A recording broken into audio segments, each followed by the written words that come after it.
자, 이번에는 이제 을미개혁 관련된 내용을 보겠습니다. 을미개혁 또는 제3차 갑오개혁이라고 이제 하는데요. 내용을 보면요. 자, 청일전쟁에서 승리한 일본은 청해의 막대한 배상금과 함께 타이완과 라오트망 등을 하향받았다. 그래서 시모노세키 조약 관련된 내용이죠. 자, 이에 만주 세력을 넓혔던 러시아가 프랑스와 독일과 함께 일본을 압박해서 라오tung 반도를 청에 돌려주게 해야 했다. 삼국 간섭인데요. 예전에 얘기했지만 이 러시아는 제일 이제 관심 있는 부분이 만주예요. 그러니까 만주를 먹으려 했는데 일본이 그 전초 기류스 라오tung 반도, 그러니까 여순과 대련의 그 지역 자체를 먹으려고 하니까 그거에 대해 반대해가지고 이제 압력을 가했고 결국에는 일본은 약간의 배상금만 더 받고 돌려줬죠. 그리고 그 후에 이제 러시아가 이제 요순과 아, 요순과 대전이죠. 대전을 이제 조차를 하죠. 이 중국사 관련된 내용인데 요거는 나중에 다시 보겠습니다. 요순이 아니라 여순이죠. 예. 자, 그래서 이 삼국간섭 이후에 이제 이것이 조선의 정치 구도도 바뀌게 되는데 딱 보니까 이제 일본이 러시아한테 쫄잖아요. 그러니까 러시아가 힘이 강하다 이렇게 이제 생각을 해서 후에 이제 민시 세력들이 이제 그 뭐냐면 박용호를 이제 쳐내고 그 당시 제3차 김홍직 연립내각을 구성을 하죠. 그래서 이제 일본이 러시아를 굴복하자 고종과 명성황후는 러시아를 끌어들여서 일본을 견제하려고 했다. 자, 그래서 이제 이러한 상황에서 박용호가 일본을 망명하면서 박용호, 김영직 연립내각이 무너졌다. 자, 그래서 이제 이때 박용호, 김용직 연립내각이 무너지고 나서 그 다음에 제3차 김홍직 내각이 결성이 되거든요. 그래서 이때 제3차 김홍진 내각 때는 정동구락부 출신으로 구성돼요. 정동구락. 정동이라는 것은 이제 그 당시 미국이나 러시아 대사관이 있었던 그 지역이 정동구락부 지역이거든요. 그래갖고 요 지역을 이제 그래서 주로 구락부는 이제 모임이죠. 그 지역에 러시아, 미국 등등 서구 여러 나라들과 이제 모임을 갖고 있던 그런 개화파 인물들로 구성된 그 정치 세력이 정동구락부예요. 그래서 우리가 알고 있는 이완용, 박정양, 윤치호 이런 등등 나중에 뭐 친일파로 이제 이렇게 아니 잠깐 그 변화됐던 그런 사람도 있죠. 이런 사람들이 이제 정동구락부에 속했던 사람인데 이 정동구락부가 이제 3차 김홍준 내각 구성을 했다는 거. 그래서 일본이 이제 세력이 이제 뭐냐면 많이 감소되니까 안 되겠다 해가지고 그 당시 이제 일본이 그 조선의 영향을 회복해서 을미사변을 일으켰죠. 을미사변. 자, 을미사변에 있겠는데 을미사변을 이제 주도했던 것은 일본 공사였던 미우라요. 이노우에가 가고 그다음에 군인 출신 미우라 와가지고 이 사람이 이제 뭐냐면 낭인들을 이제 모집을 해가지고 그 여우사냥이라는 그 작전명으로 경복궁을 침범해서 명성을 시해를 했죠. 예. 그래서 이제 그때 뭐냐면 훈련도 하고 그 흥성대원군을 뭐냐면 앞에 세워놓고 얘네들이 한 것처럼 이제 했지만 거기 이제 경복궁 안에 있었던 이제 러시아 그 사람이 그걸 보고 나서 외부에 알려지면서 이제 일본이 이제 했다는 걸 알려지게 되죠. 그러니까 하도 국제적인 어떤 여론이 나빠지니까 그 당시 일본 정부는 어쩔 수 없이 이제 미우다 등 가담제 50명을 수감을 했지만 그것도 우리나라에서 재판받은 것도 아니고 일본에 재판받았죠. 증거 불충분으로 전원 섭방된 사건이 을미사변이다. 이렇게 이제 보시면 되겠습니다. 자, 을미사변 이후에 이제 다시 친일세력 중심의 김홍직 내각이 수립됐는데 이 내각이 뭐냐면 4차 김홍직 내각이죠. 그래서 4차 김홍직 내각을 중심으로 해갖고 을미개혁을 이제 추진했다. 이렇게 보시면 되는데 태양력 사용, 단발령 시행 같은 개혁을 추진했다. 이렇게 있군요. 그래서 이 을미개혁 관련된 문제가 예전에 한번 시험 문제 나왔어요. 그래서 을미개혁의 배경, 그다음에 그 을미개혁의 이제 그 했던 그 개혁 내용들이 시험 문제 나왔거든요. 여기는 이렇게 이제 있는데 요거는 좀 약간 부족해가지고 잠깐 제가 이제 했던 교재 내용을 이제 보고 좀 보겠습니다. 자, 이 일미개혁의 내용을 보면 일단 군제 개편, 훈련대를 폐지하고 그 당시 중앙에 친위대 두 개를 이제 설치하고 지방에 진위대를 설치하죠. 예. 그래서 훈련대는 대부분 이제 일반 군대로 구성이 됐는데 요게 이제 좀 문제가 뭐냐면 그 안에 정동군학부나 반일적인 세력을 이제 생각을 갖고 있는 일부 군인들이 있었어요. 그래서 이 군인들 중심해 갖고 충생무 사건도 일어나거든요. 그 충생무 사건은 이제 뭐냐면 아간 판정 이전에 고종을 저기 미국이라든지 러시아 공산을 빼내려는 사건이었어요. 근데 이 사건이 실패를 했어. 그래서 이거 안 되겠다 해갖고 훈련대를 아예 폐지시켰고 거기 가다만한 일부 훈련대지만 아예 훈련대 자체를 폐지하고 중앙의 친위대와 지방의 진위대도 이렇게 설치했다. 자, 그 다음에 단발령을 공포했죠. 그래서 고종이 솔선수범해서 그 다음에 양복을 착용한 이제 단발령 공포했는데, 자, 그 다음에 을미사변 때 그렇게 가만히 있었던 사람들이 자기 머리 깎으려고 하니까 들고 일어난 거죠. 그래서 이것 때문에 을미의병이 일어났다. 을미의병 배경 중에 책에서 을미사변하고 단발령 공포를 들고 있지만 제 생각엔 이게 더 확실한 것 같아요. 왜냐면 명성황후는 그 당시에 약간 이제 뭐랄까요? 평판이 안 좋았어요. 예. 그래서 명성황후 보면 평판 좋은 사람들 보면 명성황후하고 좀 약간 수다를 떨었던 그 주변에 러시아 그 대사관 부인이라든지 그다음에 뭐 공사관 부인들 그리고 이제 거기 선교사 부인들 그런 사람들만 평판이 좋았고 나머지 대부분 다 뭐냐면 평판이 안 좋았어요. 왜냐면 민씨 자체도 문제였고 그다음에 저희 뭐냐면 그 민씨 일족 자체가 부정부패가 상당히 많았기 때문에 을미사변 가지고는 크게 분노할 것 같지 않아. 제 개인적인 상황. 그래서 단발령 공포가 상당히 큰 배경이 되었다. 저는 개인적으로 생각을 하고 있거든요. 자, 하여튼 이렇게 해서 이제 이게 의병 동기의 어떤 시발점이 되었고요. 여기서 이런 게 을미의병이죠. 그 다음에 종두법을 실시했다. 그래서 강제원이라는 곳에서 이제 종두법을 이제 강화하면서 했는데 이때 지석영이 종두법을 가지고 왔죠. 그래서 종두법은 정확히 두 개가 있죠. 인두법이 있고 그 다음에 우두법이 있어요. 우두법. 그래서 인두법은 이미 이제 송나라 때부터 중국에서 이제 알고 있었던 거고 적영홍의 마가이통에도 적혀 있는 거고요. 근데 여기에서 가지고 온 것은 제노의 우두법이 정확히 말하면. 네. 그래서 우두법이 이제 도입하려니까 반발이 많았어. 이거 일본 애들이 우리를 소같이 만들려고 한다. 그러니까 예전에도 한번 그 질문이 나왔잖아요. 영국인들이 우두법 이제 하려고 하니까 우리 소를 만들겠다. 이렇게 불만해갖고 이제 반발 컸던 것처럼 똑같은 반발이 우리나라도 있었던 거예요. 자, 그 다음에 건양이라는 용어를 사용했다. 그래서 이제 일세이론 한 임금이 한 연호를 사용한 거. 명나 때 청나라 때 사용했던 그 거죠. 그래서 이제 해서 건양이라는 연어를 썼는데 이 건양은 이제 태양력하고 연결돼 있어요.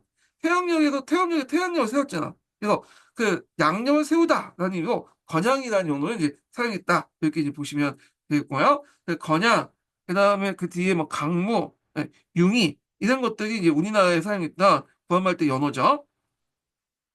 자, 그 다음에 태양력을 사용했는데 개국 504년 11월 17일에서 이 태양력 바뀌면서 한산하면서 5월 원년 1월 1일로 바뀌게 되죠. 중간이 이제 쭉 없어졌죠. 예. 자, 그 다음에 우편사가 설치됐다. 근데 원래 우체사무는 이제 갑신전묘 때 하려고 했는데 나중에 이제 뭐냐면 여기에서 쿠데타가 일어났잖아요. 우정국에서. 그래서 다시 파발로 돌아갔다가 우편사를 설치해서 우편 업무를 보기 시작했다는 거. 자, 그 다음에 소학교령을 공표했어요. 그래서 요거에 입각해서 이제 네 개 이제 소학교가 성립되고 또 소학교 간제가 반포됐다는 거. 예. 그래서 15년 개정교과에서는 소학교 간제 관련된 내용이 그 15년 개정교과에서는 2차 개혁으로 이제 5기 그냥 잘못 기억인데 이거 엄밀히만 2차가 아니에요. 이거 3차 개혁 때 을미 개혁 때요. 을미 개혁 때. 예. 그래서 소학교 간제를 반포하고 소학교를 세웠다. 이렇게 이제 보시면 돼요. 그래서 이 내용들 이제 보시면 될 것 같고 다시 돌아와서 자, 그다음에 을미사병과 단발령 시행에 반발해 전국 각지에 의병이 일어났고 일본의 위험을 느낀 고종은 의병 봉기로 그 당시 이제 궁궐 관계가 약해지니까 러시아가 이제 공사가 도망갔죠. 이건 아간파천이다. 그래서 이 아간파천을 이제 뭐냐면 주도했던 세력이 정동파, 정동구락파예요. 예. 근데 이 정동구락파가 이제 이 아간파천 이전에 또 무슨 사건을 일으켰냐면 충생무 사건을 일으켰어요. 예. 이 충생무 사건도 예전에 기출문에 나왔죠. 그래서 한번 읽어보겠습니다. 자, 을미사변 이후에 정동파를 중심으로 한 세력이 외국인 선교사, 외교관 등과 손을 잡고 고종을 이제 궁궐 밖으로 나오게 해 일본 세력까지 약화시키는 충생무 사건이 일어나기도 하였다. 충생무 사건은 내부의 배신으로 실패했지만 충생무 사건을 주도했던 정동파는 다시 아간파천을 통해 성사시켰다. 정동파 여기 있죠. 네, 손탁호텔. 그러니까 손택이라는 부인이 있는데 외국인 선교사 부인이죠. 요 사람이 호텔을 만들었어요. 그래서 여기에서 최초로 이제 커피가 도입됐다고 하는데 하여튼 중심으로 결집된 친미 친럽하고 이완용, 이범진 이런 사람도 구성되어 있다. 이렇게 이제 보시면 되겠습니다. 그래서 자세한 내용을 제가 이제 여기다가 실어놨거든요. 정동구락부하고 충생무 사건 있으니까 한번 읽어보시면 되겠습니다. 요거 관련돼 갖고 한번 예전에 기출문제 나왔던 사건이죠. 예. 자, 그 다음에 이제 다시 돌아와서 요거에 이제 갑오개혁 실시 관련된 내용이 있으니까 이거 각자 보시고 자, 그 다음에 시마스 교과서 보겠습니다. 자, 여기 청일전쟁의 발발 관련된 내용 볼게요. 요거는 이제 엄밀히 말하면 이제 우리나라 역사는 아니죠. 중국사와 관련된 거고, 또 예전에 기출문제 나왔 때도 중국사에서 주로 메인 문제가 나왔고, 우리나라에서는 그냥 예전에 말한 것처럼 이제 그, 갑오개혁, 동학농민운동, 그 다음에 청일전쟁이 동시에 있다 보니까 어떤 연대별로 물어보는 문제가 잠깐 그 선지도 하나 나왔어요. 그래서 일단 근데 한번 보겠습니다. 자, 청을 기습 공격하여 전자일으킨 일본은 평양전투와 항해전에서 승리를 거뒀다. 그래서 평양전투는 1894년 8월달, 항해전투는 1894년 8월달인데 이 전투 명칭 같은 경우에는 좀 약간 정확히 외워두세요. 그 일시를 그 예전에 요 관련돼서 문제가 나왔거든요. 자, 이후 만주의 진격해 라오뚱반도를 이제 차지하고 청의 주력 함대였던 북양함대, 이용장에 이끌었던 함대를 전멸시켰죠. 그리고 전쟁의 승기를 잡은 일본은 청과 시모노세키 조약을 체결해 라오뚱반도와 파이난을 활용받고 막대한 배상금을 받았다. 한편 만주 진출하였던 러시아는 일본의 라오뚱반도 점령이 동양의 평화를 어지럽다고 할 수 있다고 주장했고 국경에 마주하고 대결하고 있던 프랑스와 독일은 러시아를 자신편으로 끌어들여 상대를 견제하고자 러시아의 제안을 동의하여 일본의 라오뚱반도를 청해 반환을 또 권고했다. 이게 삼국 간섭이죠. 그래서 프랑스와 독일이 왜 러시아와 붙었나 했더니 자, 그 당시 이제 그 국경을 마주하고 대결하던 프랑스, 독일이 서로 간의 패권 다운에서 러시아가 자기 편을 끌어들이려고 이제 했다. 그렇게 해서 이 삼국 간섭에 왜 프랑스와 독일이 참여했는가를 얘기를 하고 있죠. 자, 그래서 외교적 압력을 받은 일본은 청의 라오뚱반도를 돌려주고 대신 보상금을 받았다. 예, 요동 한부조약이라고 하는데 요건 제가 이제 중국사 할 때 좀 다시 얘기를 해보겠습니다. 그래서 요 관련된 그러니까 시모노세키 조약과 요동반도 관련된 그 관련된 내용이 예전에 두세 번 중국사에서 나왔어요. 그래서 요 부분은 이제 중국사 관련돼서 좀 더 볼 필요가 있고 다만 여기에서는 요 순서를 좀 기억을 해주세요. 예, 홍도해전, 평야전투, 항해전, 류순 점령, 웨이하이 점령, 시모노세키 조약 뭐 이렇게 예전에 전투 관련된 내용이 한번 10년도 기출문제에 언급됐기 때문에 얘기를 해드리는 거고요. 여기에서 이제 한국사는 아니지만 이게 웨이하이잖아요. 이 웨이하이가 일본이 점령했다가 나중에 영국한테 넘겨주거든요. 영국이 이 웨이하이를 조차를 하죠. 왜 조차하겠어요? 여기 루슨 대령이 이제 뭐냐면 이쪽 러시아 쪽에 이제 넘어갔기 때문에 조차지로 넘어갔기 때문에 얘네들 이쪽으로 해갖고 항해 쪽으로 나올 수 있잖아. 그러니까 여기 딱 길목에 웨이하이에 조차해갖고 여기를 막기 위한 거죠. 그래서 러시아의 어떤 남하 정책을 막기 위한 거다. 이렇게 이제 보시면 되겠습니다. 자, 그래서 요거는 이제 중국사 관련된 내용이니까 그때 가서 이제 중국사 할 때 좀 얘기를 더 해보기도 하고요. 자, 1차 가보기역 보겠습니다. 동학독립운동과 청일전쟁이 전개되는 가운데 1차 가보개혁이 시작되었다. 일본의 강압 속에서 대원군을 섭정하는 김홍직 내각이 수립되었고 김홍직 내각은 군국기무처에 이제 설치하여 대제적인 개혁을 단행했다. 당시 일본은 청과의 전쟁 후 조선의 내정에 적극 간섭하기 어렵고 그 결과 조선인 관료들이 개혁을 주도하여 갑신점의 정관과 동학독립군의 요구를 반영하였다.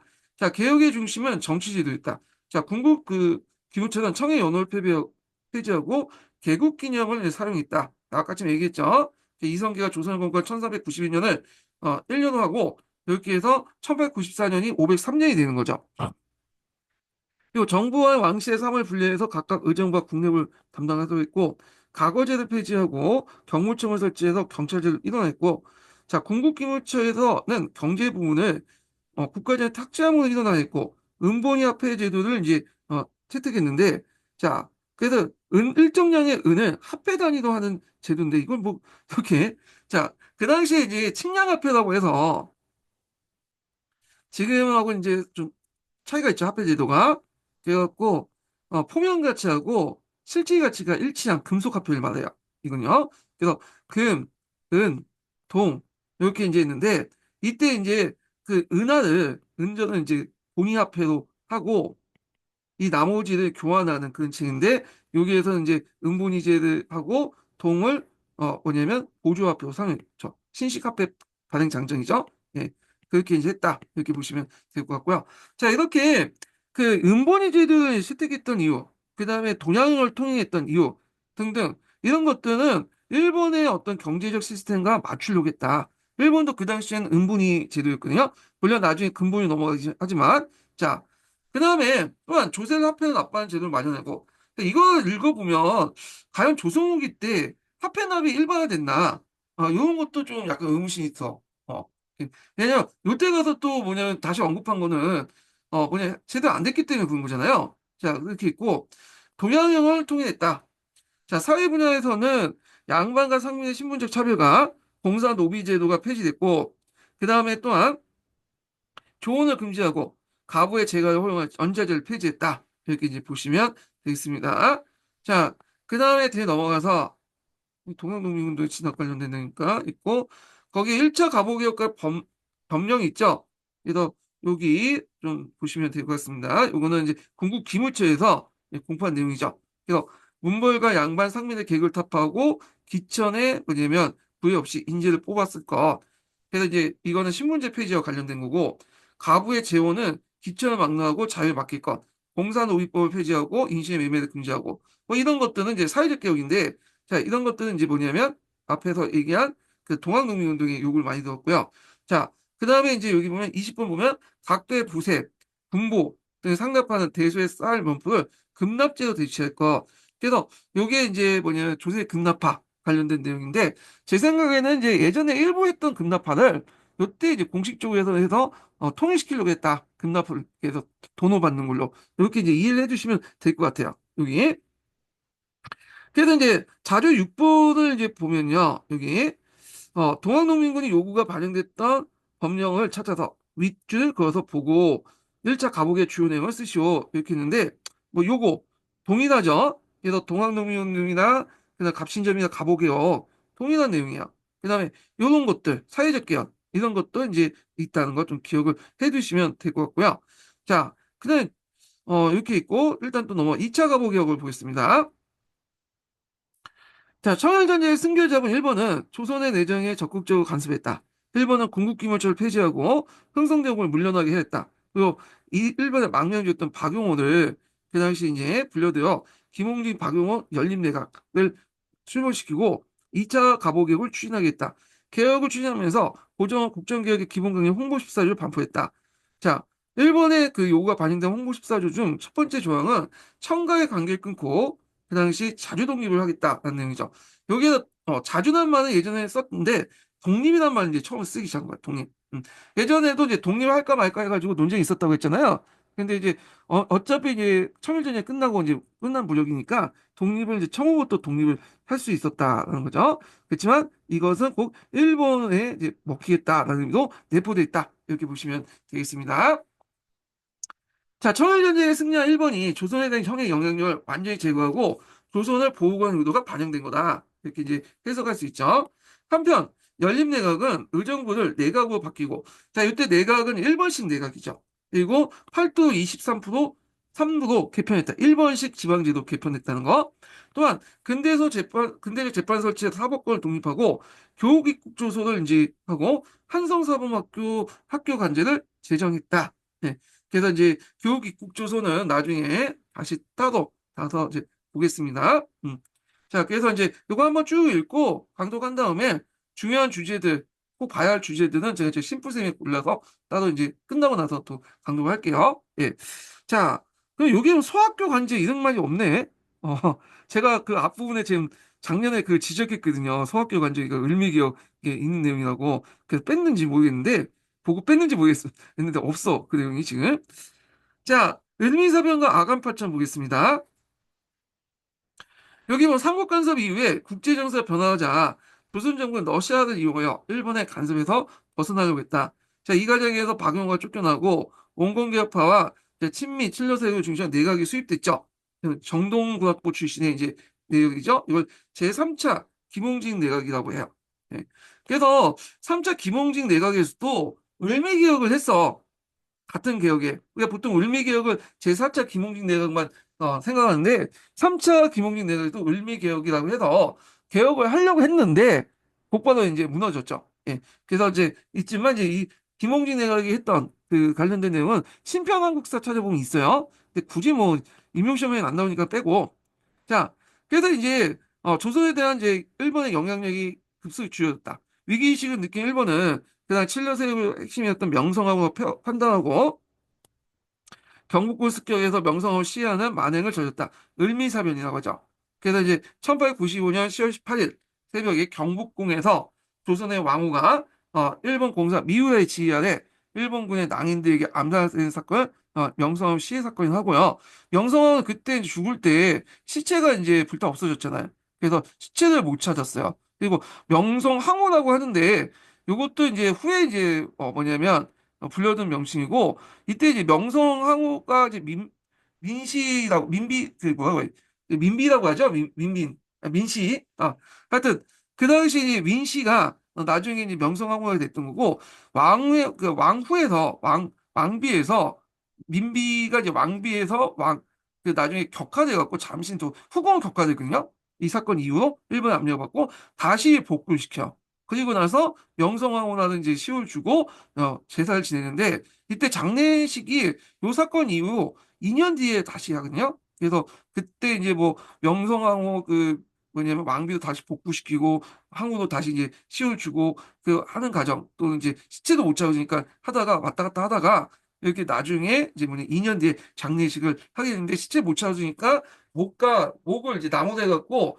해서 사람을 만든 다음에 거기다 집어넣고 예 했다 이렇게 보시면 될 것 같습니다. 자, 하여튼 그렇고 자, 은희사변 이후에 이제 새롭게 설립된 김홍직, 유기준 등은 7내각은 개혁을 다시 추진해왔다. 자, 이때 이제 4차 김홍직 내각이죠. 그때 성립된 내각이.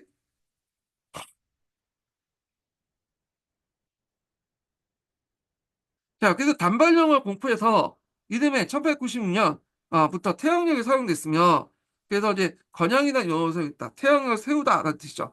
종두법을 시행했다. 자, 또한 군제를 개편하고 중앙에 친위대와 진위대를 이제 줬다. 예. 그러나 을미사변과 단발에 분노한 유생과 농민들이 전국하게 의병을 일으켰고 그때 을미사변 이후에 신변을 위협을 느낀 고종은 일본의 간섭에 벗어나기 위해서 칠러 세력을 도움받고 러시아 공사관 옮겼는데 이게 아간 파천이죠. 아간은 러시아 공사관. 그러니까 원래 이제 중국어는 이제 러시아 쓸 때 아라사라고 하잖아요. 그래서 아간은 러시아 공사관, 파천은 임금을 거쳐 옮긴다라는 거예요. 오늘 정동에 있었죠. 그래서 이로써 김홍직 내각이 붕괴되고 개혁이 중단됐고요. 그래서 아간파천 이후에 이제 집권한 내각은 요걸 주도했던 그 정동 군악부 내각이죠. 정동 출신의 이제 군악부 내각들이 또 이제 새로운 내각을 만들었고 종전에 을미개혁 때 했던 정책들을 상당히 폐기시켰다. 특히 이제 단발령 같은 걸 폐기시켰죠. 단발령을 이제 폐기시키면서 너희들 이제 머리 깎고 싶은 대로 깎아라. 이렇게 명령을 했는데 그 전까지 그렇게 머리를 깎기 싫어하는 사람들이 그 반발했던 사람들이 막상 그렇게 해서 자유의지를 주니까 이제 너도 나도 이제 뭐냐면 머리 깎기 싫어. 왜냐면 한번 깎아보니까 머리가 시원하고 좋잖아요. 또 이도 없고 하니까. 네, 참 그래요. 자, 그래서 이제 이런 식으로 이제 했다는 걸 좀 기억을 해두시고 이 러시아 공사관 있죠. 중부에 있는 예전에 정동이라고 이제 했던 지금 정동에 있는 그 어떤 정동 군악부에 있고 여기 정동 지역에 있는 그 러시아 공사관이 있고요. 자, 그다음에 거기 홍범 14조 관련된 내용 있죠. 고종은 관료를 거느리고 종묘에 나가서 자주독립의 뜻을 담은 독립 서구문을 난동하고 여기 아까 전에 이때 이제 일본에 의해 강요했죠. 청우도 독립. 그리고 홍보 14조는 반포했다. 자, 제2차 가보개혁은 이제 기본 방향을 제시한 홍보 14조는 당시 개화파가 추구했던 개혁을 반영하고 근대적 헌법의 성격을 띤 문서에 있다. 그래서 요거에서 성격의 문서, 성격의 의의를 쓰면 요걸 쓰면 되겠네요. 물론 이것도 요게 그 지필자의 어떤 주관적인 관점이 들어갈 수 있어요. 하지만 이런 것도 있고요. 그래서 아까쯤에 이제 여기에서 이제 쭉 살펴봤고, 자, 그다음에 일본이 을미사변을 일으킨 구실 해가지고 여기에서 이제 그 고바야카와 시데오가 썼던 그 내용인데, 여기에서 이제 그 당시 비상수단 관련된 내용 있잖아요.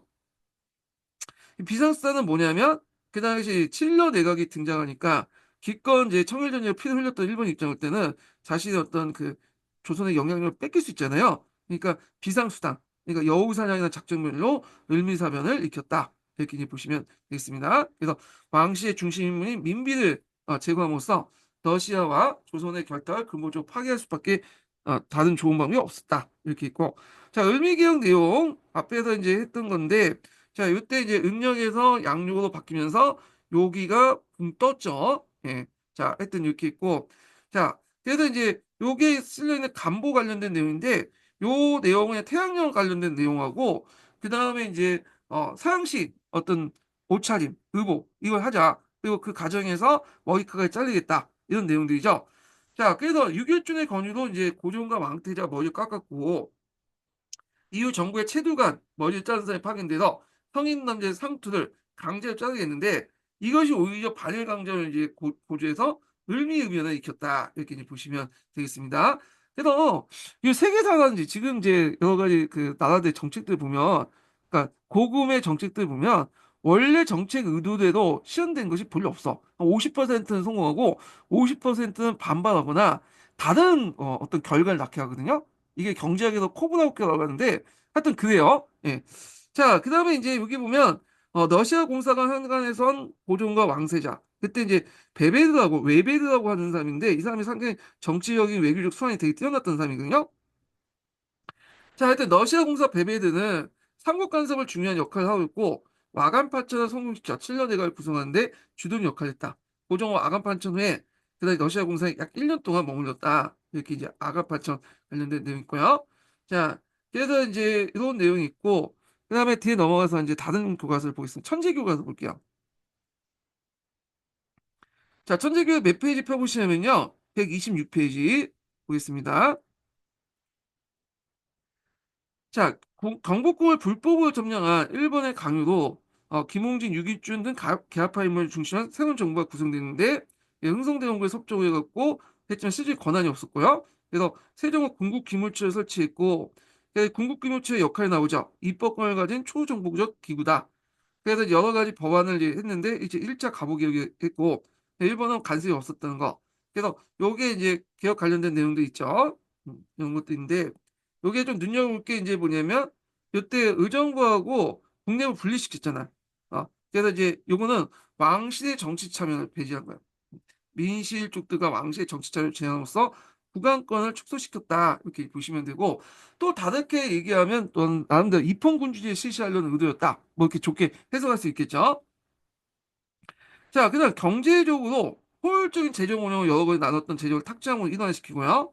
그다음 신분제와 이는 노비제를 폐지하고 그래서 이는 갑신전병 개혁 정강과 앞에서 그다음 동학농민의 폐전 개혁 요구했던 것이다. 그래서 이제 이런 것도 있고요. 또한 조언을 금지하고 가부의 제거를 허용했으며 공훈과 연좌제 압습을 폐지했다. 그래서 이제 가부 개혁 당시에 일본의 입장도 있는데 한번 읽어보시면 될 것 같아요. 이거는요. 예. 자, 그 다음에 넘어가서 2차 가보개혁 보면 2차 가보개혁은 이제 일본이 승기를 잡을 때 이제 적극적으로 했죠.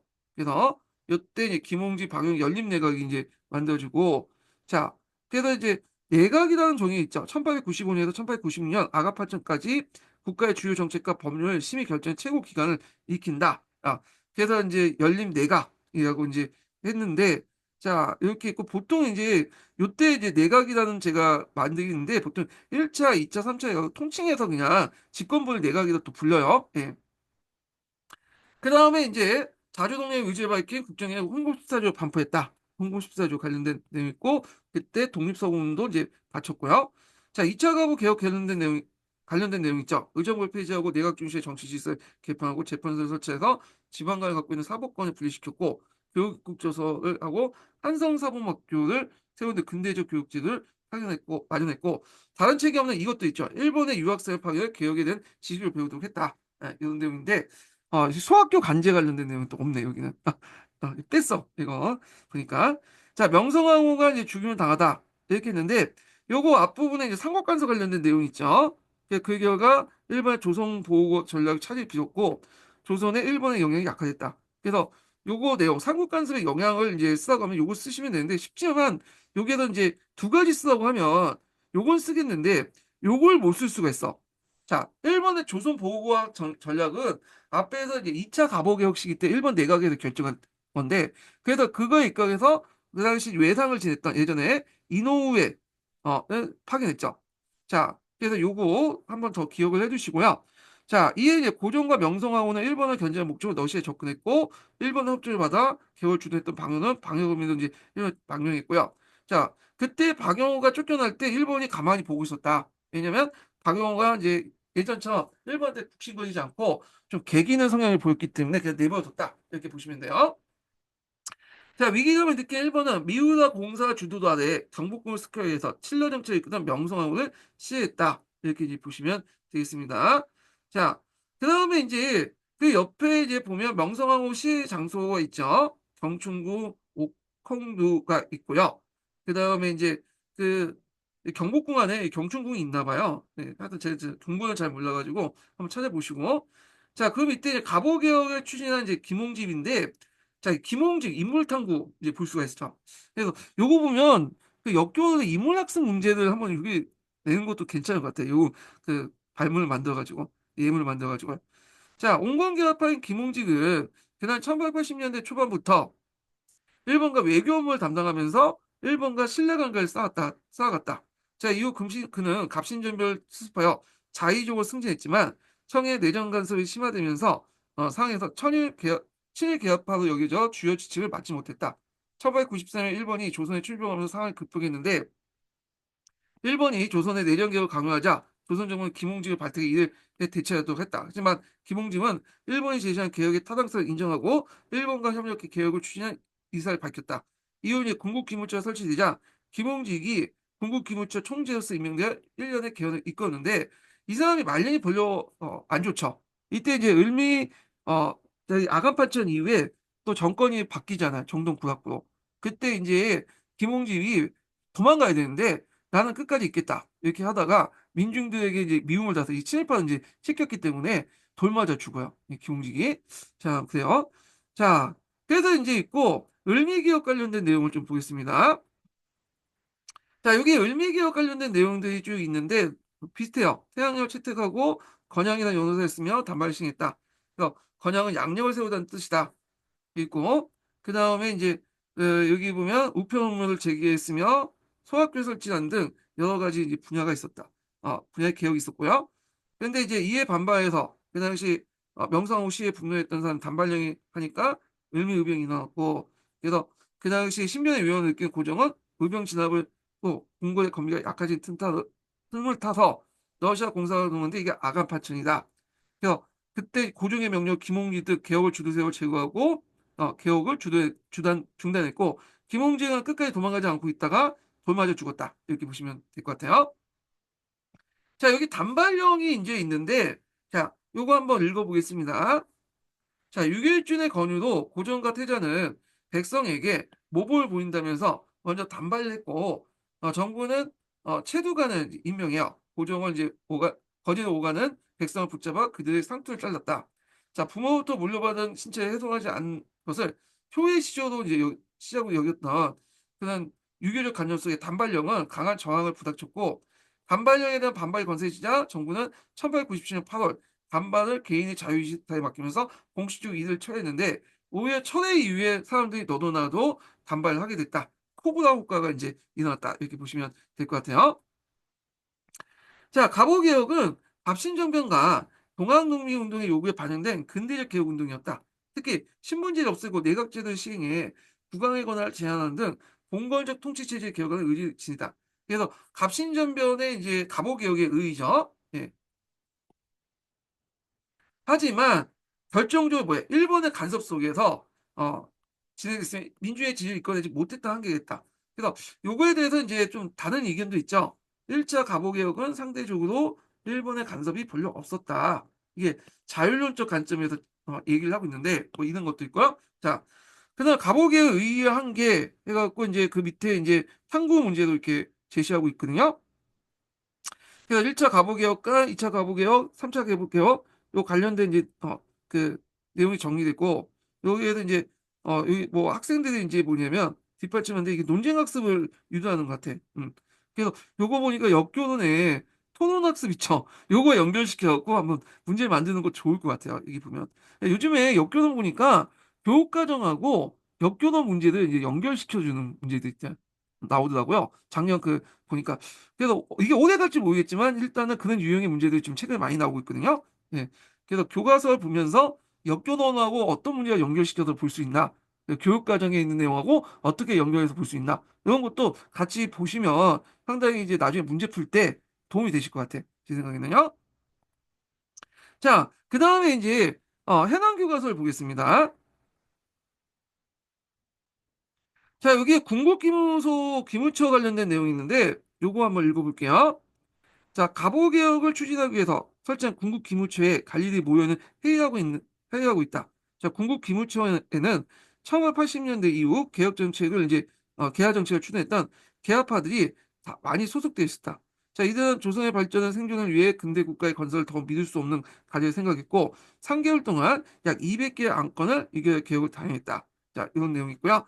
자, 군국기무처 설치하다 이렇게 보겠습니다.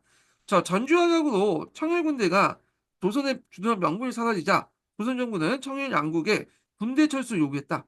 또한 동학농민 운동의 요구를 반영해 성남 민심을 달래면서 일본의 또 내정 간섭의 요구를 대응해서 추진한 게 교정청이다. 그래서 만약에 교정청의 설치 목적을 쓰라고 하면 요걸 쓰시면 되겠죠. 요걸요.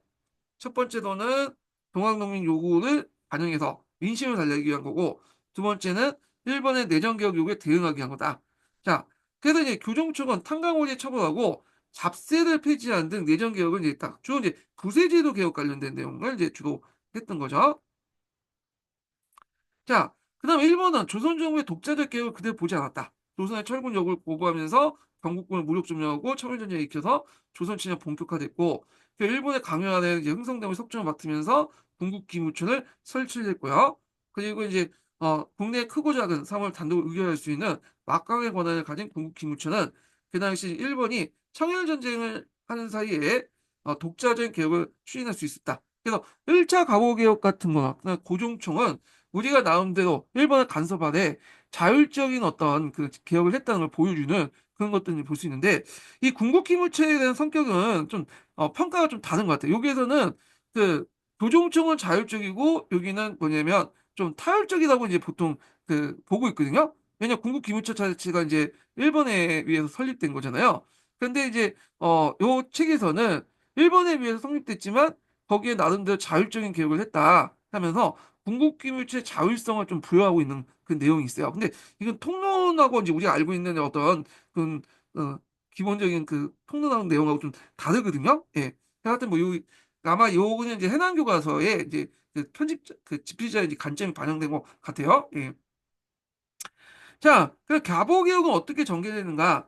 자, 군국기무처는 갑신전멸 개혁과 동학농민운동의 요구를 수용했다. 그래갖고 이제 여기 보면 그 당시 이제 왕실과 정부의 사무 분리, 재정이 일어나는 갑신전멸 개혁안, 신분제도 철폐, 여성 인권 개선 등 같은 것들은 동학농민운동의 주장을 반영했는데, 갑신전멸도 신분제도 철폐가 있죠. 뭐 이게 있고, 자, 하여튼 먼저 이제 신분제를 차별을 철폐하고 노비를 폐지했고 평등사회를 나가는 발표했고 중국 연호를 폐지했고 왕실과 이들 국가일을 구분했다.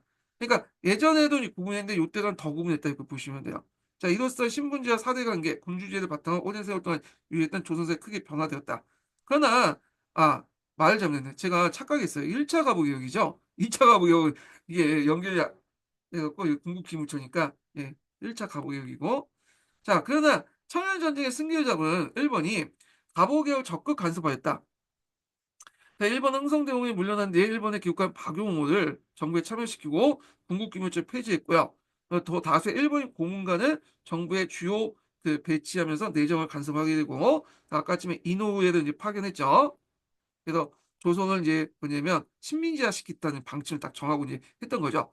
자, 하지만 새로이 구성된 김홍주 방송 열린내각은 군국기물체에 추진했던 개혁을 계승하고 보완했다. 특히 사법제도와 지방행정제도를 개편하고 지방의 권한을 축소했으며 고종도 조선의 독립군을 선포하고 갑오개혁 기본 방향을 밝힌 홍보 14를 밝히고 그 다음에 교육제도에 어떤 나라를 부강하게 만들겠다는 교육 입국 조서를 이제 공포하면서 근대 교육제도를 도입했다. 이렇게 이제 보시면 되겠습니다. 그래서 이제 한성 사범학교 설립, 그 다음에 외국어 학교 간제 반포, 소학교령 반포와 이제 소학교 설치인데 요 부분은 여기 잘못된 거예요. 이거는 을미개혁과 관련된 을미개혁. 예, 요거 관련된 내용이고. 자, 이 홍보 14조 관련된 내용도 한번 읽어볼게요. 자, 홍보 14조는 자주독립과 근대국가 시연을 원고로 내세웠지만 실제 두 가지 목표가 있다. 첫째는 조선에 대한 청의 내정 가설을 배제하는 거고, 둘째는 왕실의 세력을 약화시킨 것이다. 자, 이것은 일본이 조선을 독점으로 지배하기 위한 반드시 필요한 거다. 그래서 이 홍보 14조의 실질적 목적서가 가면 이 두 가지 쓰시면 될 것 같아요. 내정 가설, 간섭 배제, 왕실 세력 약화 이렇게 이제 있고, 자, 그 옆에 보면 이제 프랑스 외교관이 본 일본의 조선 내정 개입 있죠. 그래서 이노우에가 이제 신임 위병공사 이노우에 나오면 2차 개혁이라고 보시면 돼요. 대원군을 자기 편을 끌지 못하자 그를 아예 정치에서 배제시켰고 그는 누구예요? 흥성대원이죠. 이걸 굳이 써줄 필요 있나? 여기 앞에 있는 그 뭐냐면 지시대명사인데 여기 글자가 예. 자, 하여튼 이렇게 있고 조선국왕은 이노우의 요청을 받아 1884년 정변의 주동자로서 박용호와 서강범을 사면하고 칙령을 내려서 두 사람 그러니까 박용호와 서강범을 내무대신과 법무대신으로 각각 임명했다. 이렇게 하고 자 그래서 이 칙령으로 군국기무처도 폐지되었다. 요 얼마 뒤 조선공항은 종로에 방문하여 더 이상 청에 의지하지 않고 독립을 지키며 많은 개혁을 도입하기 위해 굳게 맹세했다. 이 독립 서고문 관련된 내용이죠. 그래서 내정 개선 간섭 내용을 이제 여기 찾아보니까 이런 것들 형광펜에 썼던 걸 찾으시면 될 것 같고 그 다음에 여기 보면 이제 그 내용들 이걸 이제 시계열적으로 이렇게 쭉 배워갖고 이제 봤죠. 그 다음에 그 갑오기가 바뀐 것들 요거 아까쯤에 했던 것들 이제 좀 보시면 될 것 같은데 소학교령 바포는 요거는 이제 갑오개혁이라고 좀 할 수 있긴 하지만 이 맥락상 보니까 1, 2차 갑오개혁인 것 같아요 보니까 지금 그래가지고 요거는 이제 어느 쪽 을미개혁 쪽이야, 이거는. 이게 좀 약간 잘못됐어. 는 을미개혁이다. 시기상품 때. 이렇게 이제 보시면 되겠습니다. 자, 을미사변과 이제 뭐냐면, 을미개혁을 보겠습니다. 자, 여기 보면 이제 삼국간섭 관련된 내용 있죠? 그래서 요거는 이제 각자 읽어보시고, 요것만 읽어볼게요. 자, 러시아는 만주와 한반도 경영을 관심이 있었고 그 당시 여기는 한반도 경유라는데 이 러시아의 관심은 만주예요. 한반도는 부차적인 거야. 그래서 만주를 이제 점령하고 나서 한반도는 일본하고 어떤 이제 뭐냐면 이렇게 그 뭐랄까요 완충지대 같은 역할을 하는데 그래서 나중에 이제 1900년대 보면 이 완충지대를 어떻게 설정하냐 가지고 뭐 38도선, 39도선 왔다 갔다 하거든요. 네, 39도선 왔다 갔다 하는데 이건 나중에 다시 좀 설명하고요. 프랑스는 중국 남부 프리해성 이권을 독일과 한반도에 마주하고 있는 상동세 이권을 차지하고 있었다. 자, 이런 상황에서 일본의 나우통반도 차지는 이 세 나라에게 위협이 됐었다. 그래서 이거는 이제 독일하고 아까쯤에 이제 교과서에서는 어, 프랑스가 그 국경을 막대고 있기 때문에 그러니까 유럽 내죠. 그래서 이제 얘네들 이제 이용하기 위해서 러시아가 이제 얘들 끌어들였다고 봤는데 요거는 또 중국 상황에 연결시켜 가지고 또 얘기를 한 거죠. 그래서 일단은 뭐 이렇게 해서 이제 볼 수 있다는 거죠. 삼국 간섭의 어떤 그 배경에 대해서. 자, 삼국 간섭이 진행된 동안 러시아 위력을 시간 고정과 왕비는 일본 견제에서 러시아에 접근했고, 그래서 이게 이제 침략이 어려졌다고 판단한 일본은 미국과 공사에게 주도해서 이게 해서 왕비를 시했죠. 일미사병이죠. 근데 이게 이제 중간에 빠진 게 뭐냐면 정동구락부 출신의 정독파 중심의 제3차 김웅직 내각이 형성됐다. 이렇게 했고요. 자, 하여튼 이때 이제 친일개화파 그래서 4차 김웅직 내각이죠. 그러면서 을미개혁 일반적으로 밀어붙이는데 이때 이제 단발령이 내려지니까 이게 이제 분노한 사람들이 이제 을미의병을 일으켰죠. 예. 자, 을미사병은 신변의 불안을 느꼈던 고종은 경복궁에서 러시아 공사로 피신했다. 아간 판청이고 그 다음에 이때 이제 4차 김홍직 내각이 붕괴되고 그 다음에 이제 또 정동구학부가 다시 복귀를 하게 되죠. 자, 여기 보면 대신들은 그 당시 민중대회부터 이제 비난이 되게 많았어. 왜 대신하고 일본 놈하고 붙어보는 사람이다 하면서 지목될 위기를 맞는데 김홍진은 피신 공고를 받았지만 조선의 총리 대신으로 책임지겠다 피하지 않고 결국 강화문 앞에서 궁중대 돌 던진 돌에 맞아 죽었다고 전해진다. 야, 이런 거 보면 지금 정치인들과 상당히 이제 비교가 되죠. 윤 땡땡씨하고 비교가 되는데 상당히 물론 이제 김홍직의 어떤 그 판단이 옳다고 볼 수 없어요. 그런데 이제 우리야 이제 뭐냐면 손바닥 안에 두고 뭐냐 다 볼 수 있잖아. 예전에 과거 사실들을. 그러니까 이제 그렇게 판단할 수 있는데 김홍직이 살았던 당시에는 일본하고 협력하는 것이 우리에게 살 거라고 생각을 했겠죠. 예. 만약에 그 뒤에 이제 우리나라가 이제 일본한테 먹힐 거는 생각했으면 김홍직이 그런 판단을 안 했을 거 아니에요. 근데 그 당시에는 남들 합리적 판단을 했고 자기의 소신에 따라서 이제 뭐냐면 개혁을 했고 그 개혁의 결과에 따라서 이제 뭐냐면 그 민중들의 어떤 그 분노를 샀긴 했지만 피하진 않았잖아. 나름 소신대로 이제 하다가 맞아 죽었죠. 예. 그래서 나름대로 그 소신이 있는 그 정치가다. 예, 이렇게 볼 수가 있어요. 예. 자, 여기에서 이제 쭉 해서 신월 새끼 조약부터 해갖고 이제 있는데 이거 쭉 보시면 돼요. 이게 또 연결되는 것 같아요. 이렇게. 그래서 이렇게 해서 이제 친절하게 요즘에 이렇게 했거든요. 이게 너무 친절해. 우리가 이제 배울 때 제가 교과서 국사 교과서 볼 때 이건 이런 게 어딨어 그냥 어, 사진 이런 거 보려고 사진 몇 장 있고 뭐 탐구 문제도 한두 문제 있고 그냥 거기에 마분지에다 그냥 인쇄한 상태에서 배웠거든요. 5차인가 6차 교과서에서 배웠는데 요즘에 너무 이렇게 잘해줬어. 얘들한테 너무 친절한 것 같아. 그런데도 불구하고 얘들 공부도 안 하죠. 자, 하여튼 을미기어 바뀐 거 이렇게 내용들 파악을 해두시면 되고 아간 팔천 당시에 이제 정동에 있는 러시아 공사가 이렇게 이제 있던 1년 동안 여기 있었다. 이렇게 이제 보시면 되겠습니다. 그 다음에 그 옆에 이제 홍보 14조 내용 있죠. 파악을 해보시면 되고요. 그 다음 갑오 을미개혁 때 참여했던 6.1준의 고민 해갑인데 6.1준이 이제 을미개혁에 이제 참여를 했거든요. 그래서 이 사람을 친일파라고 생각할 수 있지만 나중에 이제 그 병탄일 때 그 일본이 줬던 간쟁을 거부했어요. 예. 그래서 친일파는 아니야, 이 사람은요. 예. 그래서 그 당시 나름대로 일본과 협력해서 개혁을 해야지 우리나라가 잘 될 수 있다고 하는 나름대로 합리적 판단을 했던 사람이라고 보시면 돼요. 예. 자, 그래서 이제 이렇게 있고 나머지는 이제 뭐 각자 풀어보시고 그 다음에 잠깐 여기에서 이제 교과서 없는 내용을 좀 보충을 좀 해볼게요. 여기 보면 이제 그 을미 그 개혁 가보 개혁에 대한 평가 부분이거든요. 평가. 네. 뭐 나올 가능성은 별로 없긴 하는데 예전에 사지선다원 관련된 문제에서 시험문제 나왔기 때문에 잠깐 언급됐기 때문에 이걸 좀 살펴보겠습니다. 자, 요거 하기 전에 제가 인증번호 알려드렸나요? 어, 인증번호 알려드렸을 것 같은데 한 번 더 알려드릴게요. 그냥 세 개 알려줬으면 그냥 두 개 그냥 쓰세요. 88번. 네, 88번입니다. 세 개 알려줬으면 두 개 쓰시면 돼요, 그냥. 자, 그 다음에 타율성농 보면 일본의 강요에서 착수했다. 그래서 이제 갑오개혁은 딱 일본의 강요에 착수했잖아요. 그래서 일본의 조선 침략 용이하게 하려는 체제 개편에 불과했다. 이렇게 이제 있는데 그래서 이게 6차 지도서에 있는 내용 한번 읽어보겠습니다.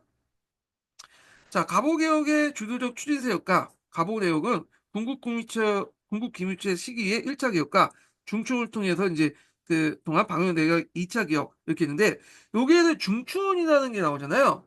중추원은 뭐 고려 시대도 있었고 조선 시대도 있었고 그 다음에 이제 일제 그 구한말 때 중추원도 있어. 그러니까 이 중추원이 우리가 생각하는 그 독립의 중추원만 생각하는데 예전에도 중추원이라는 간제가 있었다. 이게 그때그때마다 성격이 바뀌거든요. 그래서 그때 개항 이후에 중추원의 간제가 상당히 좀 6번인가 7번인가 바뀌어. 그중에 이제 2차 가복 때는 이 중추원이 중심이었다. 궁극기물처는 알고 있는데 2차 개혁 때 중심 기구는 모르다고요. 일본의 간섭이 이제 컸기 때문에 별 의미는 없었지만 그래도 중추원에서 그 당시 내각이 2차 개혁을 이제 했다. 이걸 지금 기억을 해두시면 될 것 같고요. 자, 그러나 이것은 일제 식민지 정책에 발생된 것으로 내정 간섭, 그다음 군사 개입, 친일파 육성 등의 방법을 통해 식민지화 수단으로서 이용한 것이다. 그 성격이 규정되었다. 갑오개혁은 조선인 관료들에 추진된 개혁일지라도 분명히 일제 군사적 위협과 일본 공사의 강력한 요구에 이뤄진 타율성이 매우 강한 개혁이었다. 그래서 갑오개혁 내용이 반봉건, 반척, 반세도의 근대성을 지닌 것 할지라도 그 목적이 식민지화한 타율성을 면할 수 없다. 이렇게 이제 보시면 될 것 같고 타율성론의 네 이제 구체적인 그 사례들을 이제 좀 보면요. 일단 지세 급납화, 재정의 일원화, 은본위 화폐 제도, 도량 개혁. 그래서 1차 갑오 개혁 때 했던 이제 이런 경제 개혁들이 되게 일본의 한반도 식민 통치 기반을 마련한 거다. 왜냐면 일본도 이런 제도를 했기 때문에 이런 시스템을 이제 맞춰놔야지 침입하기 편하잖아요. 경제 시스템을. 그래서 이제 이렇게 했고 특히 이제 은본위 화폐 제도를 채택하는 과정에서 신식 화폐 발행 장정 같은 걸 했잖아요. 그때 외국 화폐 홍역 관련된 내용이 있는데 요거는 이제 일본의 이제 통화가 널리 확산시키는 의도였다. 이렇게 이제 보시면 될 것 같고 자, 그다음에 국내부 의정부 분리해서 왕실과 민비의 정치체를 배제한 것도 있고 상대적으로 군사개혁 미비도 이제 볼 수가 있겠죠. 이런 것들. 그래갖고 이제 이렇게 있고 그다음에 토지개혁과 상공진흥 등 관련 개혁이 또 부족하고 자 제한된 자율성은 뭐냐면 비록 일본이 뭐냐면 타월적으로 했던 건 맞아요. 그렇지만 나름대로 우리도 제한적이나마 자율성을 가지고 진행을 했다라고 이제 얘기하는 거야. 그래서 여기 보면 신학사상, 19세기 밀란, 갑신전병, 동아공명 등 연결된 한국사의 내재적 발전의 과정을 파악했죠. 그래서 주 269번 한번 읽어보겠습니다.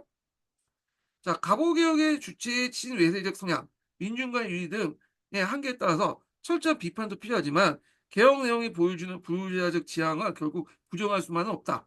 따라서 개혁의 외형적 구조와 내용은 조선 후기 이래 조선사의 내재적 발전 속에서 추구해온 합법적인 역사 발전의 결과였으며 근대 부르주아 국가 건설과 토착 부르주아 육성을 위한 상당한 일관성 있는 근대적 성격의 정책 체계였다는 점에서 일정한 의의가 있다. 즉 외압의 조건에서 나름대로 타율적이지만 그 안에서 나름대로 이제 뭐냐면 한계는 있지만 조선 후기 이래 우리나라의 역사 발전 산물이었던 걸 인정해야 된다라는 거죠. 그래서 이제 요 관련된 내용은 또 한 통에도 있어요. 그래서 관련된 내용은 한 통에 한번 읽어보시고요. 자, 그래서 이제 구체의 내용을 보면 일본의 강요 이전에 갑신전명 동학농민 운동 영역으로 근대 사회로서 이행을 위한 체제 개편 필요성을 제기했고요. 그다음 이때 1차 갑오 개혁이지만 나름대로 또는 교정청이죠. 온건개혁파 등이 설치했죠. 교정청을 설치했잖아. 그래서 이렇게 있고 요에 반대로 이제 군국 기무처를 이제 반대로 보고 있거든요. 사회성론에서는. 근데 이제 앞에 해남국에서는 또 군국기무처는 뭐냐 일본이 이제 성립했지만 이게 주로 이제 뭐냐면 옹공 계합파들 중심으로 해갖고 얘네들이 자율적으로 했으니까 이것도 자율적으로 봐야 된다라는 견해가 있어요. 예. 자 이렇게 이제 교정총을 받고 정치적, 경제적, 사회적 개혁이었다는 점에서 제한적이지만 그 개혁에 자율성이 있다. 이 제한적이라는 일본의 강요에서 했던 건 인정하지만 그 안에서 나름대로 개혁의 자율성을 인정한다. 특히 1차 갑오개혁은 그거 있죠. 그래서 이제 국내부 의정부 분리할 때 이걸 뭐 왕실이나 민비의 정치 참여 배제 이렇게 해석할 수 있지만 또 한편은 전제 왕권 제한으로 해석할 수 있고 자 그다음에 신분제 폐지, 4대 외교 폐지 이런 것도 있죠.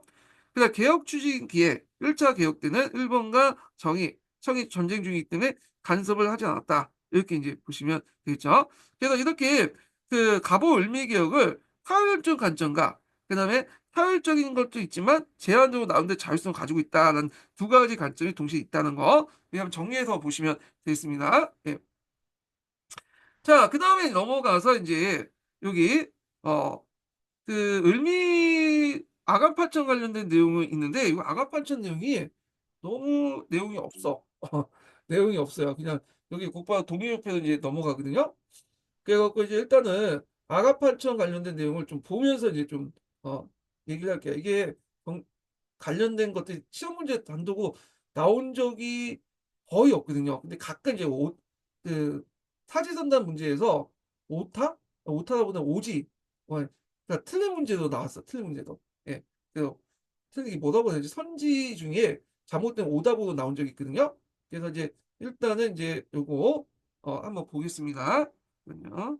정리하고 나서 읽어볼게요. 예.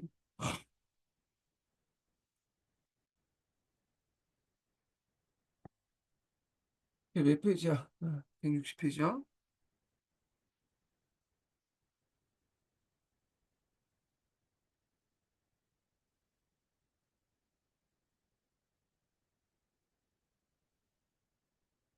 자, 아간판자의 배경은 이제 한반도와 둘러싼 널 간의 갈등, 그리고 러시아 공사가 베베르 마크 활동을 통해서 이제 했는데, 자, 이때 이제 정동파가 그 당시 일본군이 의병 운동을 진압하는 과정에서 또 경비에 소홀한 걸 보고 그 당시 이제 러시아 공사관 베베르와 미국 대륙공사 알렌, 이 사람 상당히 유명하죠. 이건 나중에 좀 얘기하고요.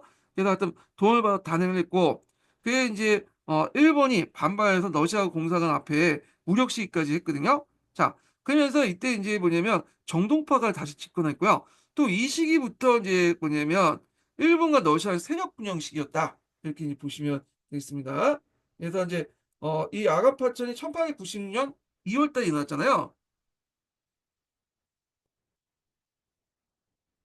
그리고 이제 이렇게 있고 그 다음에 이제 1904년에 뭐가 일어났죠? 러일 전쟁이 났죠. 요 중간 사이가 이제 러시아하고 일본 간의 세력 균형 시기였어요. 그래서 러시아 같은 경우에는 정치적 우위에 있었고 일본은 뭐 경제적 우위에 있었던 그런 시기였거든요.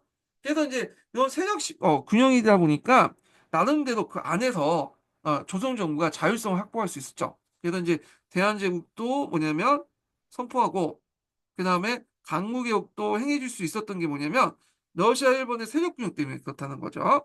예. 근데 이 세력 균형이 이제 무너지면서 강무개혁이 중단되고 1910년에 대한제국이 일본에 흡수 통합돼 버렸죠. 예.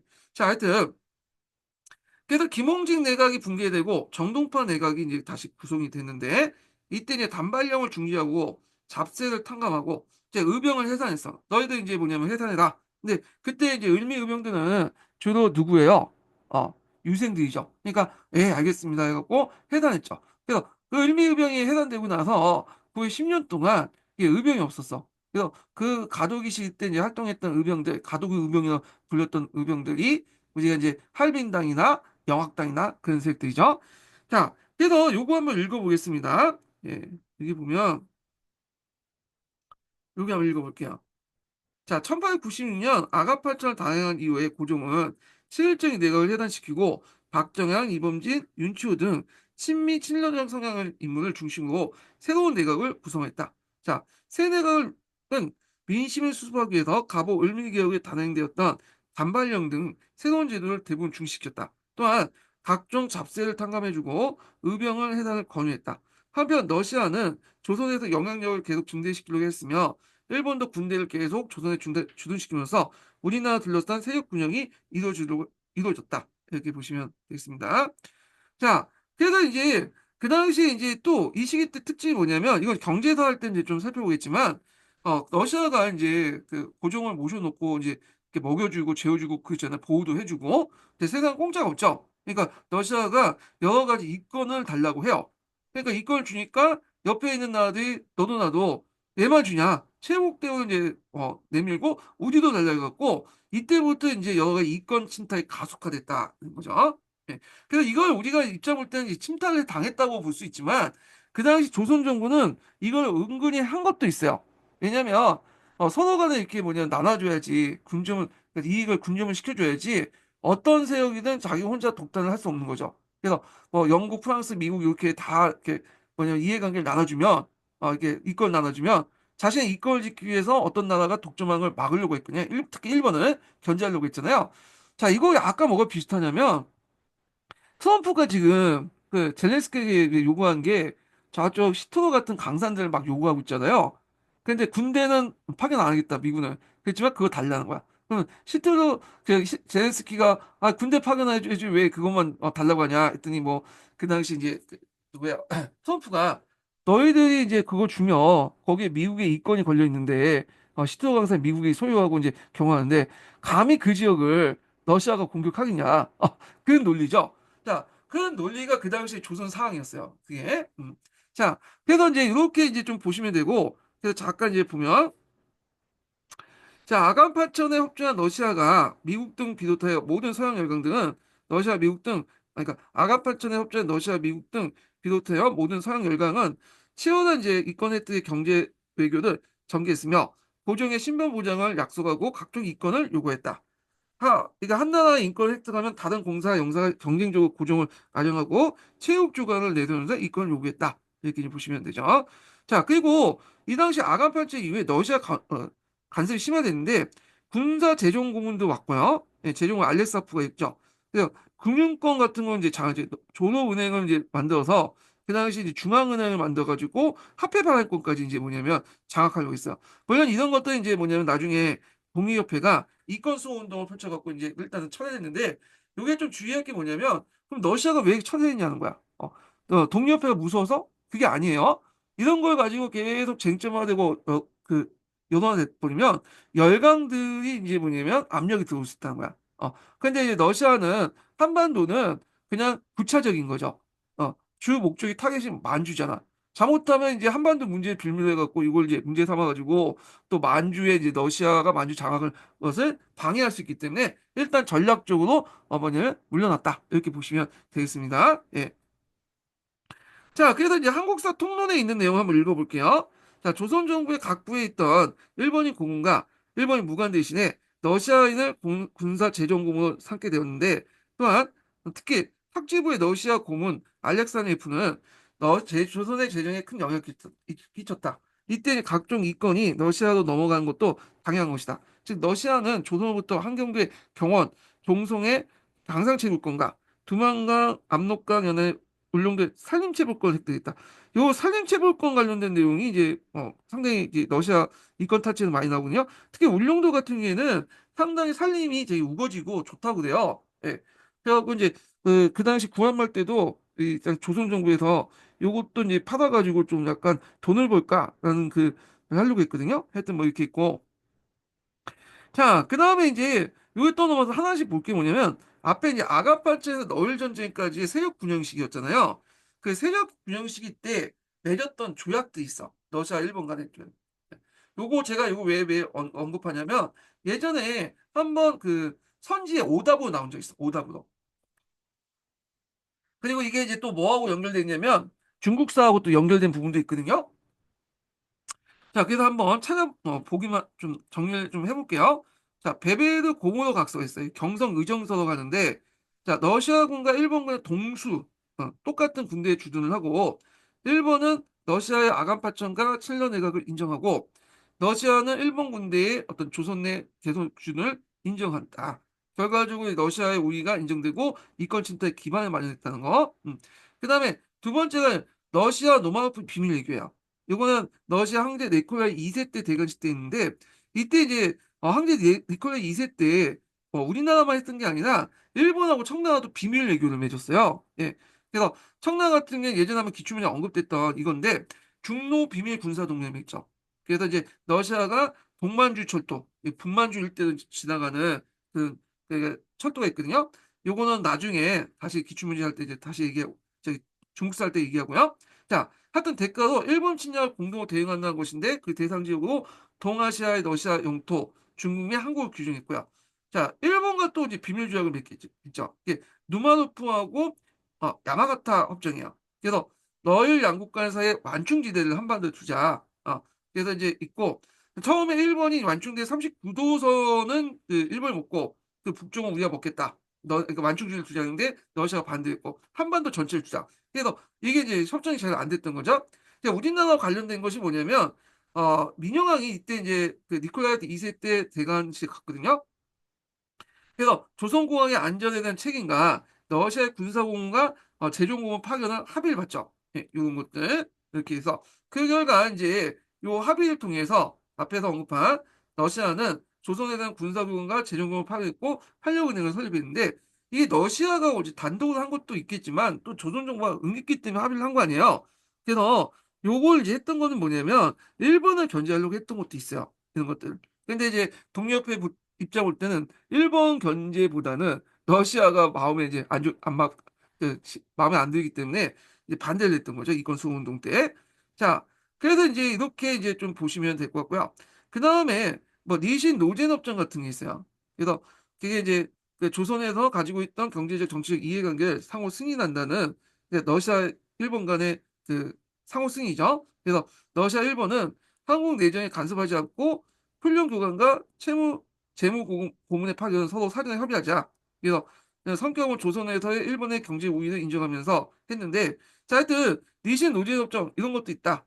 자 그래서 이 세 조약, 그러니까 베베르 각서, 그 다음에 러시아 농업 비밀 외교, 여기 민영화 관련된 내용, 그 다음에 이제 여기 보면 여기 이제 리신 노젠 협정 이런 것들은 세력 균형 시기 때 일본과 러시아에서 한반도 문제에 둘러싸고 맺은 그 조약들이고 예전에 한번 기출에 언급됐기 때문에 문제 진짜 어렵게 나올 때는 나올 수 있다는 거죠. 이 부분에 대해서. 네.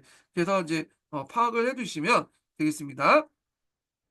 자, 그 다음에 이제 독립협회하고 이제 뭐냐면 강무개혁 관련된 내용을 이제 볼게요. 이 독립협회와 강무개혁, 아가팔천이 또 서로 시기적으로 연결돼 있거든요. 그래서 이제 요거 이제 구체적인 내용은 다음 시간에 읽기로 하고요. 여기에서는 일단 그 시기를 이제 좀 약간 좀 보기로 하겠습니다. 잠깐만요. 네. 이게 어디 갔나? 아,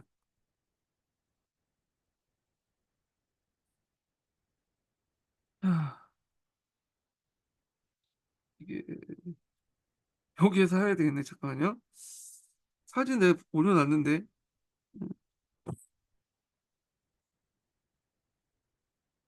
음,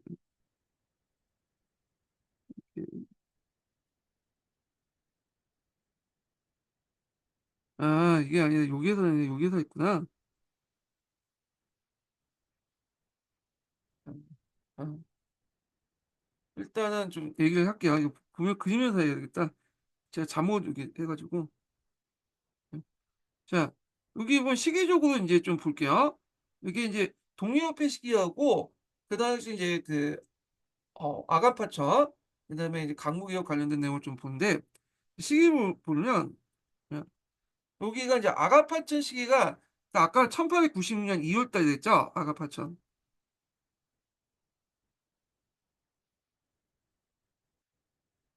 자, 그 다음에 동유럽회 시작이 이제 1896년 7월 달이에요. 동료협회가 이제 창설을 했던 시기가 1896년 7월 달이고요. 그리고 강무개혁이 시작했던 연도가 여기 좀 1897년이죠.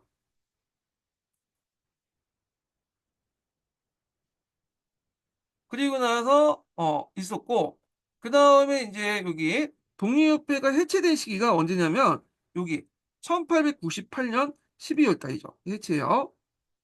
그리고 나서 이제 여기 쭉 가서 1904년에 너울 전쟁이 일어나잖아요. 그러면서 강무개혁이 중단되죠. 그리고 1910년엔 대한제국이 멸망을 하게 되잖아요. 자, 여기서 이제 보면 잠깐 이제 보면 독립협회 시기가 요 시기잖아요. 그러니까 이제 아간팔전 시기는 요 시기고요. 예. 그래갖고 그 당시 이제 요 시기는 아간팔전 시기하고 겹치고요. 그다음 요 시기는 강우개혁 시기하고 겹쳐요. 시기적으로. 예, 이렇게 이제 보면 되고. 자, 그래서 원래 이 독립협회는 정부의 지원에서 만들었지만 나중에 이제 강우개혁을 하면서 삐거덕 거지죠. 이건 나중에 좀 얘기하겠지만 그러면서 탄압을 받게 되죠. 그래서 독립협회는 이 민권을 지향하는 데 반해서 요 강무개혁은 군권, 강력한 군권을 지향하는 거죠. 그래서 독립협회는 어떤 민중들, 그러니까 정확히 말하면 이제 엘리트 계층이 주도해가지고 민중들 계몽시켜고 뭐 해서 근대화를 하자는 입장인데 반해서 강무개혁은 그 뭐냐면 일본의 메이준쇼 비슷하게 강력한 황제권을 바탕으로 해서 구시점을 삼고 개혁을 하자는 거잖아요. 그러다 보니까 얘네들이 충돌할 수밖에 없는 거야. 그래갖고 사이가 상당히 처음엔 좋았다가 나중에는 상당히 이제 뭐냐면 나빠지고 결국에 그것 때문에 탄압받고 이제 해체되는 그런 이제 수순을 받게 된 거죠. 자, 이 동료협회에 관련된 내용은 예전 중추원도 시험문제 나왔고요. 그 다음에 동료협회 해체하는 과정들 있죠. 여기 한번 시험문제 나왔어요. 예. 그래서 앞으로 또 나올 것 같은 느낌이 들어요. 그리고 독립협회는 제가 이제 얘기를 했지만 여기에 독립은 누구부터 독립이죠? 예, 이거는 일본부터 독립이 아니라 청와부터 독립이에요. 예, 그래서 이제 청와 독립하고 우리가 이제 아주 독립 국가를 이루자 이런 의미에서 이제 갖다 붙인 거고. 예, 그리고 이제 했다는 걸 좀 기억을 해두시면 될 것 같고요. 자, 요거는 이제 다음 시간에 제가 이제 요걸 부분을 강조가 있습니다. 독립협회 부분 강조를 할게요. 요것도 이제 있는데 요 부분은 이제 좀 내용이 별로 없어가지고 중요 대회에서 별로 없어가지고 제가 기출문제 분석하고 그다음에 시민한국사 있죠. 예전에는 제가 그 심부름을 읽었는데 요번에 시민한국사 읽을게요. 그래서 요걸 첨가하면서 좀 더 플러스 해 갖고 읽고요. 독립협회에 있는 내용 중에 강무개혁이 있어. 또 강무개혁도 상당히 많이 나오죠. 우리가 독립협회가 훨씬 더 많이 나오는데 여기는 이제 제가 시민한국사하고 그다음에 심부름에 있는 내용들 해 갖고 발췌해서 또 같이 읽어 보겠습니다, 여기는. 예. 그래서 이제 이렇게 있고 요거 다 끝난 다음에 읽을게요, 요 부분을. 예. 그런 식으로 하고 나머지 부분들은 이제 뭐 경제사 이 부분은 다 끝난 다음에 제가 이제 이렇게 주제별로 한 두세 개 골라 갖고 읽어 볼게요. 예. 이렇게 해서 이제 진행을 해 볼까 합니다. 자, 오늘 끝까지 강의 대해 수고하셨고요. 오늘 제가 일이 있어 갖고 두 타임 하고 끝낼게요. 그리고 보강을 제가 다음 주 화요일 정도에 진행을 할 거거든요. 그래서 제가 시험 기간 동안이기 때문에 일찍 끝나요. 몸이 좀 괜찮은 상태에서 이제 또 강의할 수 있기 때문에 다음 주 화요일 날 저녁 때 보강 두 타임 정도 진행을 하겠습니다. 그리고 다음 주에는 서양사 강의가 있을 예정인데 아마 목요일이나 금요일 날 있을 거예요. 그래서 그때는 다시 이제 제가 공지를 해드리겠습니다. 자, 오늘 끝까지 강의 들으셔서 수고하셨고요. 다음 주에 뵙겠습니다.